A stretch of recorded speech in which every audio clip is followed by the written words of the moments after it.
Welcome back, or welcome to this week's episode of Mining the Comments. This week, we'll discuss how we respond to fear, and not fear itself is key. I'd like to thank everybody for your support, for taking the time to ask questions and post comments on the previous videos. This week, question comes from Fabian. It's kind of a long one, so I think I only got about half the question, but I think there's plenty of meat there for us to work on. But I think it's on previous videos if you want to look at the entire question. So it starts. I've always considered myself somewhat as lucky as I could, always to get a couple of hours of sleep every night, even at the worst part of my path with insomnia. That being said, this residual fear feels like it's part of my mind's landscape.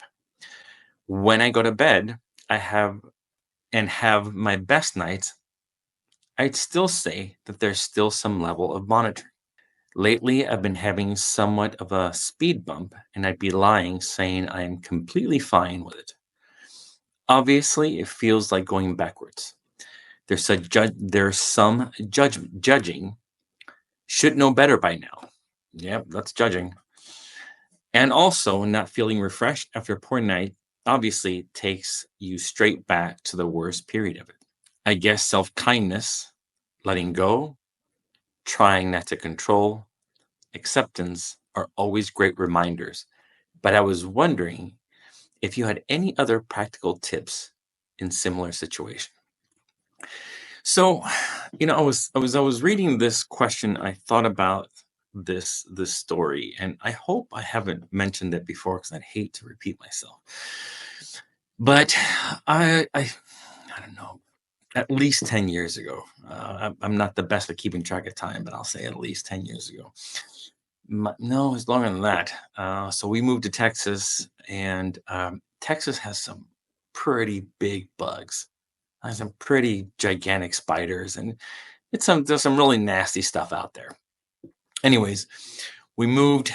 Kids were small, and I remember one day I was out in the backyard playing with the kids, and I took my shoes off, and I was just running around playing in the grass with them, and came back inside, and I left my shoes outside. Never left my shoes outside before. I did this time. Following morning, I wake up. Obviously, I'm looking for my shoes. I realize they're in the backyard. So I go outside. I grab these tennis shoes, and oh my god! Oh. As I pick them up, I feel something crawling out my hand, and it is, I don't know, man. I'm probably about this big. It was this gigantic wolf spider. Now, they sound as horrifying. They look as horrifying as the name, but apparently they are harmless. This thing was horrifying. Now, I'm not exaggerating, right? The spider wasn't this big, and because I saw it, I envisioned it to be gigantic. This thing was a beast. It was enormous. Anyways, this thing crawled up my hand, and I freaked out. First of all, I'm not a huge fan of spiders, let alone a gigantic spider crawling up my hand. I ran, screamed like a 5-year-old, and ran into my room where I literally grabbed myself and I started shaking. I know this is kind of embarrassing to talk about. But anyways, I just sat there for a long time. I remember my wife, obviously she heard me screaming. She came in to check on me, and I just couldn't talk. I was frozen. I was just literally just completely frozen. And it took me maybe a few minutes for me to just yell spider. Anyway, so for weeks, I was so jumpy. I was so skittish. It didn't matter where I was. It had nothing to do with the backyard. Oh, I'm so glad it didn't happen in the house, because then I would have lost my mind. But anyways, I threw the shoes. Obviously the spider was out in the backyard. I closed the door, and I don't remember what happened, but I never claimed those shoes again. Those things went in the trash whenever I got to them. I had to go buy shoes. Anyways, that experience was so traumatic, was so intense, that I remember even at nights laying in bed, if I felt any slight movement anywhere, I would jump. I would rip the covers off. I'd look around. I was so skittish. I would have to turn the lights on everywhere. This is not one of my proudest moments. This is a very uncomfortable story, but we're trying to get to a point. But anyways, so I remember this going on for weeks. And my wife even saying, it's like, hey, listen, it's fine. The spider's outside and come inside. There's nothing in here that can harm you or attack you or get you. But the experience was so traumatic for me. It was so difficult. It was so heavy. It was so hard. And I don't know, maybe months or so, I started kind of calming down. But I learned to never, ever leave my shoes outside ever again. Until again. Anyways, I don't think the time matters. Let's say it was 6 months ago. But I remember I was doing something in the backyard. I took my shoes off and I forgot to bring them inside. The next, then you guys know where I'm going here. The next day, when I woke up, I realized I left my tennis shoes outside. It's been at least 10 years since this happened, but my anxiety immediately shot up. I was frozen. I was like, there's no way I'm getting those shoes. I don't care. And so I remember going out, grabbing the shoes and throwing them in the trash. Now, the point of all this story, other than embarrassing myself because I'm deathly afraid of spiders, is fear. The impact the fear can have on us. And I think sometimes we forget how powerful fear can be, how triggering it can be, how the brain is there to protect us and to help us, to remind us to avoid something that can be a threat or a danger. And so if we think about emotions, like fear, what about sadness? Well, let's take a look at sadness. I have 2 dogs. They're both a little bit older. They're probably about 12 years old. So I don't know how much time they have left, but they're like part of my family. My kids adore these guys. They've been around most of their lives. Sooner or later, they're going to pass. Now, if one or both of them pass, or when they pass, of course I'm going to feel sad. But that emotion isn't a surprise, isn't there to protect me. It's a way of kind of processing and moving through a lot of these feelings, the separation, right? The loss, reflecting on all the years that we had together. So for some reason, the brain can accept this feeling of sadness. And for some reason, we just think, well, we're supposed to be sad and that's okay. When something scary happens, like we're in a car accident, we are attacked by a gigantic wolf spider, I'm very afraid.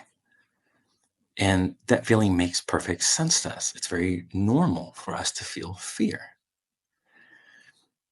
But when it comes to insomnia, for some reason, we think that even though we start sleeping better, that we should be fine, that we shouldn't have any residual fear, that we shouldn't have any speed bumps along the way.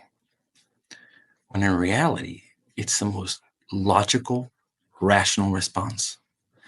So let's go back to the question. That being said, this residual fear is like part of my mind's landscape. When I go to bed, I have my best nights still. I'd still say that there's still some level of monitoring. Right. Spider jumped out, crawled up my hand, and 10 years later, when I left my shoes outside, my brain immediately started monitoring and it said, we don't need those shoes ever again. We can just get other shoes. So yeah. So just because it's been a few days or even a few weeks, that doesn't mean that your mind is going to stop monitoring. This anxiety, this fear, this rush of adrenaline, this hyperarousal makes complete and absolute total sense. So Let me go back to this other part. It says, lately I've been having somewhat of a speed bump. All right. I've been been saying I'm completely fine with it. Obviously, it feels like I'm going backwards. I have to confess, I definitely need glasses, but I'm still in denial, so I'm still struggling with reading this. I can't make it too big here. So there's some judging. I should know better by now. So what if I told myself I shouldn't go outside and grab those shoes? And I mean, instead, I should say, well, I should go out there and grab those shoes because I should know better. What are the chances of a spider jumping in to somebody's shoes all the time, every time? So I can rationally think about this, but the emotions can be so strong that could make it so we want to get away from the situation, right? Get away from nice shoes. Or we can judge ourselves and say, how come we're still feeling fear and anxiety? When in reality, it's completely natural and completely normal. So what if we reframe this? What if we looked at these speed bumps or these moments of some level of fear as completely natural and normal, as my brain is actually responding the way it needs to. It's protecting me, it's watching over me, it's making sure that I'm okay. And instead of these speed bumps being a mystery, or even harder, us judging ourselves because we feel some degree of fear, when by now we should logically not have these feelings of fear anymore, puts so much more pressure on us. So I like the end of this question when it says, I guess self-kindness, right? Letting go, try not to control, acceptance are always great. But I was wondering if there's any other practical tips. Well, if we accept ourselves that we are dealing with fear because insomnia is difficult, we can be self-kind. We can let each other know that it's okay. It's completely normal to still have some fear. We're totally okay. And then we can comfort ourselves and let ourselves know that we're safe. Letting go. Letting go just means that there's certain things that we can't control. And we can't control sleep, but we can control rest. We can't control how we respond. So I think that's great. Trying not to control. Yeah, I agree. And acceptance. Accept the fact that our journey, as much as we want it to just be done, as much as we want to just not look back, I would even confess that even though I don't know, I've been sleeping great for a year or so, I don't really track it, but I still even find these slight moments from time to time, a little bit of fear, a little bit of anxiety. I don't know, I would say 1% or less, but it's slight. It's not completely gone. And all that does, it tells me that this was something that was difficult. And the more I allow these feelings to exist, the more I understand rationally what happened and what's going on with me, and that I can still have some degrees of a little bit of fear. I don't put any pressure on myself, and that can be really, really helpful. So that is all for this week. I hope that was a helpful example. Any questions or comments, of course, feel free to post them below. And it's an absolute pleasure to stay in touch with all of you. Have a wonderful week. Take care. We'll see you soon. All right. Thanks so much for tuning in today, and I look forward to seeing you in our next video. Remember, your brain is not broken. You have not lost your ability to sleep, and you have a lifetime of peaceful sleep to look forward to. And I can't wait to help you get there. Bye for now.